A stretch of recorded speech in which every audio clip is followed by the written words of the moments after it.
Medina அன்றைக்கு பெரிய city அல்ல, ஒரு 6 அல்லது 7 தெருக்கள் மட்டும்தான் ரசூலுல்லாஹ்வுடைய காலத்தில் மதீனா. அந்த மதீனாவில் ஒரு திருமணம் நடந்து அது ரசூலுல்லாஹ்வுக்கு தெரியாமல் சட்டையின் கரையை பார்த்து, நீ என்ன புது மாப்பிள்ளையா, கல்யாணமாகிவிட்டதா என்று கேட்க அவர் ஆம் என்கிறார். என்ன மகர் கொடுத்தாய்? ஒரு பேரித்தம்பழ கொட்டை அளவுக்கு உள்ள தங்க கட்டியை நான் மகராக கொடுத்தேன். அவர் நினைத்தால் ஒரு ஒட்டக அளவுக்கு மகர் கொடுக்க முடியும் தங்கத்தை. ஆனால் சமுதாயத்திலே மகர் விலையும் ஏறி போகக்கூடாது, பாழாய் போன வரதட்சணையும் வந்து விடக்கூடாது. அப்போ ஒரு பேரித்தம்பழ கொட்டை அளவுக்கு கொடுத்தேன். அப்படியா திருமணம் முடிந்ததா?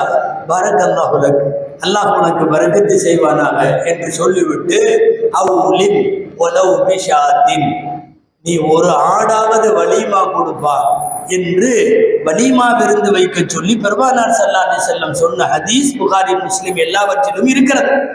இங்கே இன்னொன்னும் கவனிக்க வேண்டும்.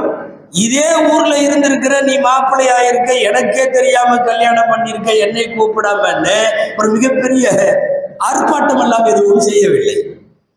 எளிமையாக நடந்திருக்கிறது, அமைதியாக நடந்திருக்கிறது. இதற்கு மதீனாவிலேயே அவர்களை விட பணக்காரன் இல்லை என்கிற அளவுக்கு ஒரு பெரிய லேண்ட்லார்ட், பெரிய பணக்காரர், செல்வந்தர், அவர் தன்னுடைய திருமணத்தை இவ்வளவு லகுவாக நடத்தி இருக்கிறார் என்பதுதான் இஸ்லாம் காட்டுகிற எளிமை திருமணம்.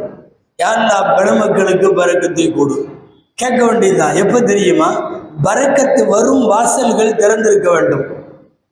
பரக்கத்து வராமல் எதுவெல்லாம் தடையோ அதையெல்லாம் செய்யாமல் இருக்கணும். நம்முடைய திருமணங்கள் இந்த ரெண்டும் நடக்குது. பரக்கத்து வரும் வாசலை எல்லாம் அடைத்து விடுவது. அதிர்வேட்டு முழங்க கச்சேரி நடங்குகிற இடத்தில் எந்த மலக்குகள் வர முடியும்? எந்த ரஹ்மத்து இறங்க முடியும்? ஆண்களும் பெண்களும் ஒன்றாய் பரதாக்கள் இல்லாமல் கலந்துரவாடுகிற இடத்தில் எந்த ரஹ்மத்து இறங்க முடியும்? பரக்கத்து வருவதற்கான வாசல்கள் அடைபட்டிருக்கிறது. மறுபக்கம் எதுவெல்லாம் கூடாதோ அந்த செயல்கள் எல்லாவற்றையும் செய்து முடிக்கிறோம். எப்படி அல்லாஹ்வினுடைய பரக்கத் என்பது அங்கு வந்து சேரும்? திருமணங்களில் எளிமை என்பது இந்த உலகத்தில் நபிகளும் பெருமானார் ஸல்லல்லாஹு அலைஹி வஸல்லம் காட்டி தந்த உயர்ந்த வழிமுறை. நடுநிலையான மார்க்கத்தினுடைய திருமண செலவு என்பது நடுநிலை கூட இல்லை, ஆக எளிமையானது. ஒருவர் உணவு இருவருக்கு போதும். சிக்கனத்தை சொல்லித் தரும் நபிகளாரின் வார்த்தை. ஒருவரின் உணவு இருவருக்கு போதும்.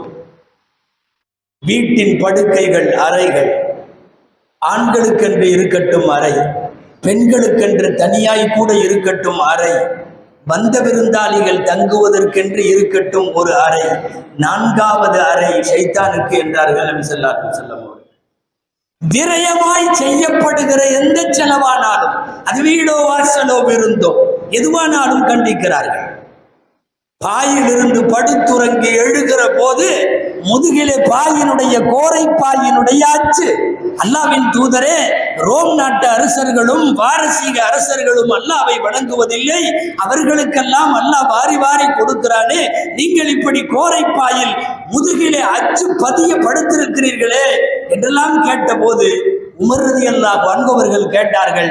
அமர வைத்து நபி ஸல்லல்லாஹு அலைஹி வஸல்லம் இந்த எளிமையின் மாண்பை விளக்க விளக்க விளக்க ஒரு கட்டத்தில் உமர் சொன்னார்கள், இஸ்தக்ஃபிர்லி யா ரசூலல்லாஹ், அல்லாஹ்வின் தூதரே என்னை மன்னிச்சுங்க, கோரைப்பாயில் நீங்கள் ஏன் படுக்க வேண்டும் என்று கேட்டவர் மன்னிப்பு கேட்டுவிட்டு திரும்ப போய்விட்டார் என்பதுதான் எளிமையின் ஏந்தலாய் இந்த உலகத்தில் எளிமையை சொல்லிக் கொடுத்த நபி ஸல்லல்லாஹு அலைஹி வஸல்லம் அவர்கள் கற்றுத்தந்தார். உலகத்தில் ஆக உயர்ந்த ஈருலகத்தினுடைய தலைவர் தங்களின் மகள் திருமணம் எப்படி நடத்தினார்கள்?